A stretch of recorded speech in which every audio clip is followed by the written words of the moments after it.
नमस्कार दोस्तों, आप सभी का स्टॉक इजी में स्वागत है। दोस्तों, आज के मार्केट में आप पैसा आसानी से बना सकते हैं, लेकिन एक बुरे स्टॉक से बचना आपके लिए यहाँ पे काफी ज्यादा मुश्किल है। आज हम कुछ ऐसे रेड फ्लैग्स देखेंगे जिसको आप बिल्कुल भी इग्नोर नहीं कर सकते। अगर आप उन रेड फ्लैग्स को इग्नोर करते हैं, तो ये बना बनाया पैसा आपके शेयर में आप खो बैठेंगे। हम बात कर रहे हैं अलाइव लाइफ साइंस शेयर के बारे में। सबसे पहले हम इसके बारे में देखेंगे कि इसके फाइनेंशियल्स हमसे क्या कह रहे हैं, इनके क्वांटिटेटिव एनालाइज करेंगे, फिर हम जाके इनको टेक्निकली भी देखेंगे। क्या हम इसमें अपनी होल्डिंग बना सकते हैं, क्या हम इसको बाय कर सकते हैं या नहीं। चलिए सबसे पहले हम इस कंपनी के मार्केट कैपिटल को देखते हैं। कंपनी का मार्केट कैपिटल इस समय 13,598 करोड़ है। और इसका अगर डेट देखेंगे यानी कि कर्ज, कंपनी के ऊपर कितना कर्ज है, यानी कंपनी ने कितना लोन ले रखा है, तो वो है 60.4 करोड़ का। तो आप कह सकते हैं company almost debt free company है। ये चीजें देख के आपको ऐसा फील हो रहा होगा कि काफी अच्छा है, कंपनी का मार्केट कैपिटल भी काफी बड़ा है और कंपनी का कोई कर्ज भी नहीं है। किसी एक चीज को देखकर आप ये डिसाइड नहीं कर सकते कि कंपनी अच्छी है या बुरी। चलिए थोड़ी चीजें और हम एनालाइज करते हैं। यहाँ पे हम अर्निंग पर शेयर देखते हैं। कंपनी यहाँ पे कितना कमा रहा है। यहाँ पे कंपनी 44.3 रुपए यहाँ पे कमा रहा है और इसको रिवॉर्ड मार्केट कितना कर रहा है। अगर कंपनी इतना कमा रहा है तो इधर मार्केट का एक्सपेक्टेशन क्या है, क्या वो ज्यादा इसमें इन्वेस्टेड है, क्या मार्केट को यहाँ पे लग रहा है शेयर और ऊपर जाएगा या नहीं। ये सारी चीजें हम यहाँ पे देख सकते हैं। अगर आप स्टॉक पी देखेंगे तो 24 है, यानी कंपनी जितना यहाँ पे कमा रहा है, यहाँ पे लोग इसमें कम इंटरेस्टेड है, मार्केट इस शेयर में कम इंटरेस्टेड है, ऐसा देख के लग रहा है यहाँ पे। लेकिन जैसे कि हमने पहले भी कहा, क्या किसी एक रेशियो को देखकर, किसी एक चीज को देखकर आप ये नहीं बोल सकते कि स्टॉक अच्छा है या बुरा है। चलिए हम इसके फाइनेंशियल को देखते हैं। जैसे कि हमने पहले भी कहा है कि नंबर्स कभी झूठ नहीं बोलते, तो ये बात बहुत सही है। ये है आपके सामने कंपनी का रेवेन्यू। अब देखिए जो सेल्स है, सेल्स को रेवेन्यू भी कहते हैं। अगर आप देखिए मार्च 2018 में, तो कंपनी का जो सेल है वो जीरो, यानी कंपनी ने एक भी रुपए का यहाँ पे रेवेन्यू नहीं जनरेट किया हुआ है। लेकिन आप थोड़ा ध्यान देंगे तो 2019 से इसने रेवेन्यू जनरेट करना स्टार्ट कर दिया है और 2025 तक इसका रेवेन्यू बढ़ के 2,387 करोड़ का इन्होंने रेवेन्यू जनरेट किया है। जरा आप यहाँ पे ध्यान दें, 2022 से अगर 2025 आप देखेंगे तो यहाँ पे कंपनी ने कोई अच्छा यहाँ पे ग्रोथ नहीं दिखाया है।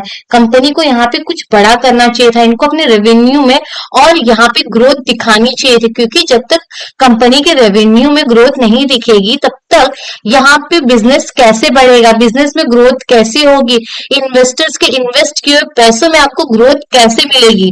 तो अगर आप चाहते हो कि आप सोचते हो कि हमारे पैसे जो पोर्टफोलियो में हमने शेयर्स को खरीद के रखा हुआ है, अगर उसमें ग्रोथ हो, हमारा पोर्टफोलियो और ज्यादा बढ़े, हाँ, तो फिर उसके लिए इनका रेवेन्यू भी बढ़ना काफी ज्यादा जरूरी है। आप देखिए किस तरह रुक गया है। आप देख रहे हैं इसमें कोई ग्रोथ है, मतलब कुछ भी ग्रोथ नहीं है। ये बहुत ही डिसअपॉइंटमेंट है।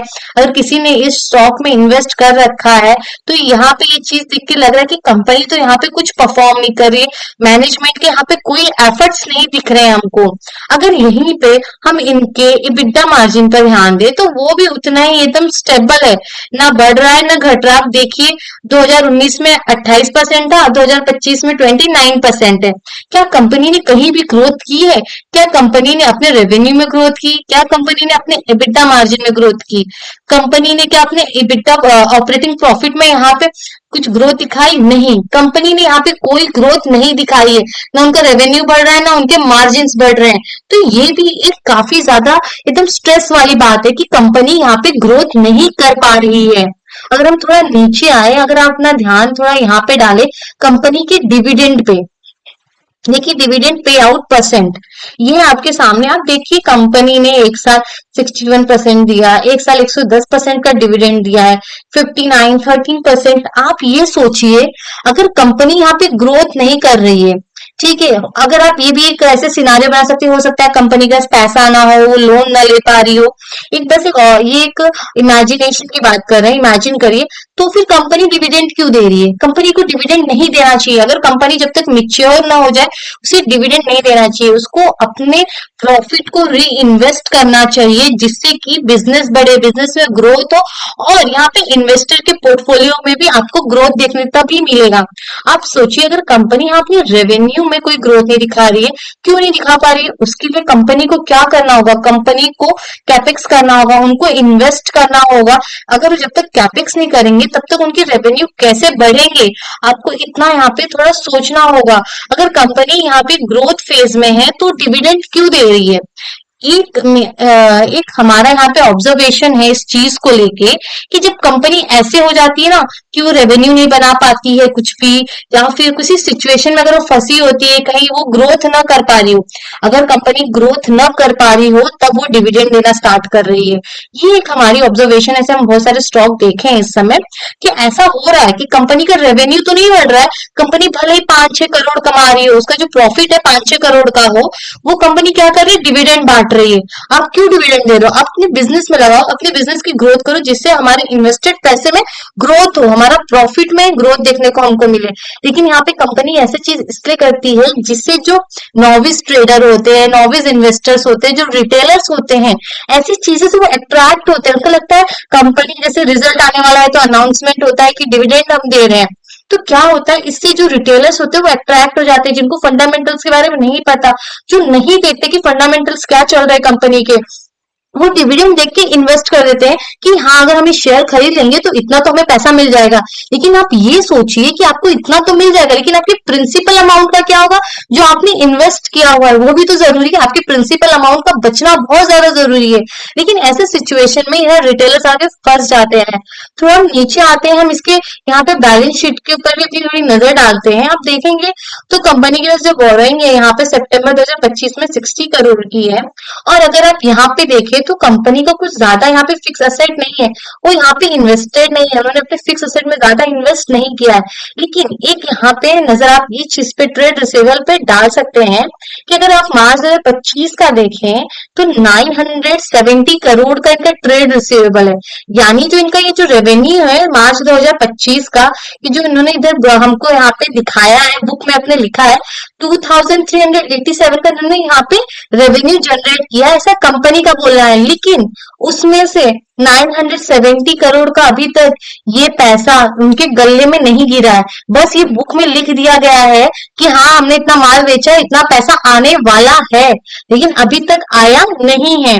इस चीज पे भी नजर डालना जरूरी है। ये जो अगर आप देखेंगे ना तो ये अपने रेवेन्यू का अप्रोक्स 37%, 37 है तो 40% के आसपास है। मतलब इतना पैसा आया ही नहीं है। 100 रुपए का मैंने माल बेचा है, उसमें से अभी 40-50 रुपए आए ही नहीं है, इसका ये मतलब हो रहा है यहाँ पे। अब हम थोड़ा नीचे आएंगे, यहाँ पे हम इसके रेशियोज पे थोड़ा नजर डालेंगे। आप देख सकते हैं जो रेशियोज होते हैं ना, कभी भी आप रेशियोज को देख के सिर्फ डिसीजन नहीं ले सकते स्टॉक अच्छे हैं या बुरे। आपको रेशियोज को ना इसके पीयर्स कंपनी जो है उनसे कंपेयर करिए, तब आपको समझ में आ रहा है कि इसी सेक्टर में अगर ए कंपनी अच्छा काम कर रही है तो बी कंपनी कैसा काम कर रही है। आप अपनी बी कंपनी को ना ए कंपनी से कंपेयर करिए, तब आपको समझ में आएगा कि अगर 10 लाख रुपए डालकर ए इतनी अचीवमेंट ले रहा है तो बी क्यों नहीं ले पा रहा है 10 लाख इन्वेस्ट करके।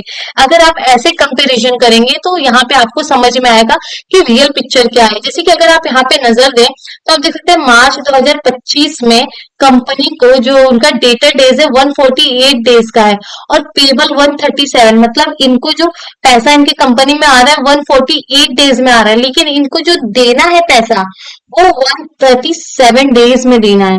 ये चीजें आप देखिए 2025 में हुई है, जो कि यहाँ पे स्ट्रेस यहाँ पे जनरेट कर रही है इन्वेस्टर्स के लिए। ये छोटी छोटी चीजें आपको देखनी होगी। अगर आप किसी स्टॉक में अपना पैसा डाल रहे हैं तो सारी चीजों को आप देखिए, आप ऐसे ही कहीं भी अपने पैसे को नहीं डाल सकते, नहीं तो लास्ट में क्या होगा, आपको यहाँ पे ना लॉस ही फेस करना होगा।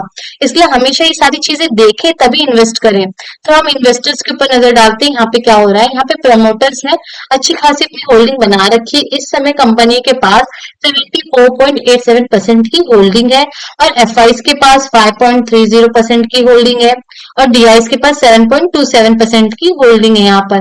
और यहाँ पे पब्लिक ने जो है 12.55% की होल्डिंग अपनी बना रखी है।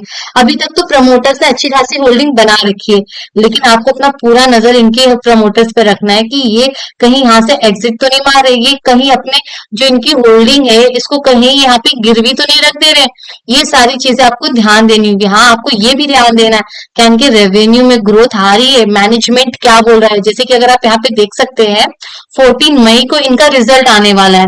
14 मई को अगर रिजल्ट आ रहा है तो उसमें मैनेजमेंट क्या बोल रहा है, ये सारी चीजें आपको ध्यान देनी है। अगर मैनेजमेंट कुछ यहाँ पे रिएक्ट नहीं कर रहे हैं कि हाँ हम और अच्छा यहाँ पे करेंगे और अपने रेवेन्यू को और ऊपर ले जाएंगे, उसमें ग्रोथ आएगी, अगर इस ग्रोथ के बारे में बात नहीं कर रहे हैं तो हमें नहीं लगता कि आपको इस स्टॉक में इस बिजनेस को और ग्रो होते हुए आप देख पाएंगे।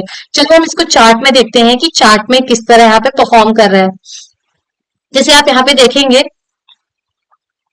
एक टाइम था यहाँ पे शेयर कंटिन्यू गिर रहा था, ये जो फेज है आप देख रहे हैं कंटिन्यू गिर रहा है, और फिर यहाँ से शेयर वापस बढ़ा और यहाँ पे रिटर्न हो गिर गया। आप देख रहे हैं फेज में कैसे गिर रहा है और कितना ज्यादा गिर गया। अगर हम यहाँ पे देखें तो ये कितना परसेंट होगा, हम यहाँ पे चेक करते हैं कितना परसेंट है ये यहाँ पर है ये 38, आप बोल सकते हैं अप्रोक्स पकड़िए 39% इसमें गिरावट आ चुकी थी यहाँ पे। अभी तो ये थोड़े टाइम से ऊपर जा रहा है, लेकिन अगर आप देखेंगे तो यहाँ पे इसका अगर हम एक ट्रेंड लाइन ड्रॉ कर दे ये वाला, तो आप देखेंगे ये जो ट्रेंड लाइन है, अब ये जो कैंडल ने इसको ब्रेक किया है। अगर आप देखेंगे तो जिसको नहीं पता है टेक्निकल एनालिसिस क्या होता है, जिनको नहीं पता चार्ट कैसे रीड करते हैं, वो तुरंत बोल देंगे कि हाँ यहाँ पे तो ब्रेकआउट हुआ है, देखिए इस कैंडल को देख के बोलेंगे। लेकिन आप देखिए कैंडल के अंदर क्या क्या कमी है, हम इसकी कमी के बारे में बात करेंगे, क्योंकि जो थोड़ी बहुत अच्छाई होती है तो आपको सब बता देंगे, लेकिन कमी के बारे में जानना बहुत ज्यादा जरूरी होता है, ताकि उस कमी को देख के आप अपने रिस्क को यहाँ पे मेजर कर सके कि आपको स्टॉक में एंट्री लेनी है या नहीं। तो आप देख रहे हैं इस कैंडल को, एक बहुत बड़ा कैंडल बना हुआ है और वो भी बुलिश। आप यहाँ पे इंप्रेस हो जाएंगे, अरे वाह ये तो बुलिश कैंडल यहाँ पे फॉर्म हो गई है। लेकिन आप अगर इसके वॉल्यूम को देखेंगे, इसके वॉल्यूम को देखिए, ये जो इसकी पिछली कैंडल है इसके वॉल्यूम के कंपेयर में इसका वॉल्यूम कितना कम है, बल्कि इसका वॉल्यूम तो ज्यादा होना चाहिए। अगर ब्रेकआउट हुआ है वो भी एक बुलिश कैंडल के साथ, और वो एक बिग बॉडी है, ये जो है इसको बिग बॉडी, इसको बॉडी बोलते हैं, वो भी बिग बॉडी के साथ, तो फिर वॉल्यूम भी तो ज्यादा आना चाहिए, लेकिन यहाँ पे आपको वॉल्यूम ज्यादा नहीं दिखेगा। और दूसरा चीज के अंदर है जो मुझे यहाँ पे हमें डिस्टर्ब करी, वो इसकी विक। आप देखिए विक को देख रहे हो, ऊपर की विक कितनी बड़ी है, ये इतनी बड़ी है नहीं, लेकिन इसको हम बड़ी बोलेंगे, क्यों बोल रहे हैं जानते हैं आप, कि नीचे विक ही नहीं है। अगर यही नीचे ऐसे वीक होती ना, तब तो हम बहुत इंप्रेस हो जाते इस ब्रेकआउट से, बोलते अरे वाह क्या ब्रेकआउट है। वॉल्यूम भी अगर थोड़ा सा ऐसे होता तो हम बोलते हाँ ये तो रियल ब्रेकआउट हुआ है, कि यहाँ पे प्राइस आई थी यहाँ तक, लेकिन बायर्स ने क्या किया, बाइंग कर करके सेलर को यहाँ पे पछाड़ दिया और यहाँ ऊपर जाकर उन्होंने यहाँ पे क्लोजिंग दी, लेकिन नीचे वीक नहीं है। आप ध्यान दीजिए इस चीज को, एक एक चीज ध्यान देनी होती, नीचे वीक नहीं ऊपर है, मतलब क्या हुआ, यहाँ पे प्राइस आई ऊपर हाई तक और उसको यहीं कहीं क्लोज हो जाना चाहिए, लेकिन यहाँ पे सेलर ने क्या दिखाया, प्रेशर दिखाया। ऐसा क्यों, अब सोचिए ऐसा क्यों हो रहा है, क्योंकि सेलर्स तो पहले से बैठे हैं यहाँ पे, ये देखिए ये रेंज दिख रहा है आपको, ये देखिए ये रेंज, यहाँ पे तो सेलर पहले से बैठे हुए हैं, वो छोड़ेंगे नहीं। जो वीक होता है ना, वीक हमें बताता है कि यहाँ पे तो जम के सेलिंग होगी। ये रेंज देख रहे कितनी बड़ी वीक है, यहाँ पे ना भारी मात्रा में सेलर्स बैठे रहेंगे और भारी मात्रा में यहाँ पे सेलिंग होगी। वीक हमेशा हमें बताता है कि यहाँ पे सेलर यहाँ पे बायर्स के ऊपर हावी है कि बायर सेलर के ऊपर। तो कभी भी किसी भी स्टॉक में इन्वेस्ट करने से पहले आपको फंडामेंटल्स चेक करने हैं कि अच्छे हैं कि नहीं है, फिर आपको जाके टेक्निकल देखना है कि क्या मैं यहाँ पे एंट्री अपनी बनाऊं या नहीं। तो दोस्तों आज के लिए हम यही रुकते हैं। अगर वीडियो आपको यूजफुल लगा है तो लाइक कमेंट सब्सक्राइब जरूर करें।